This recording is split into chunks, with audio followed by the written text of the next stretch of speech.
Parts garage. Kind of wanted to show y'all, it's late. I've been running around trying to find clips and bolts and stuff to get this valance on here. I finally got it on. I know it's night time and you really can't tell a whole lot about it, but it kind of does add a little bit to the truck. I like it. The fitment seemed to fit pretty good. And here's what the center caps look like on here, the new ones, which I'll do another video tomorrow where you can actually see it in the daylight. But it looks really good. I'm happy with it. I got less than $100 in the valance and the centers. And it took about 3 days for it to get here.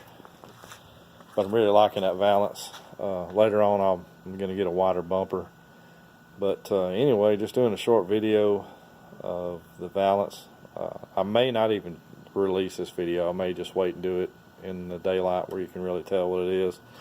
May park it in the grass in the yard or go down to the beach in a parking lot down there where the sand and stuff is and do some shots there.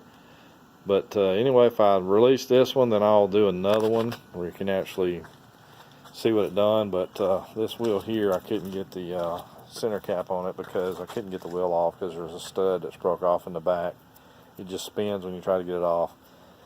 So I'm going to probably have to get a welder in there somehow and put a bead in there or a weld stick on the back of the stud where it'll hold it enough for me to get it off. I don't know. It's just going to be another video. But anyway, just showing you a little bit of how this looks. And it looks pretty good. I'm pretty happy.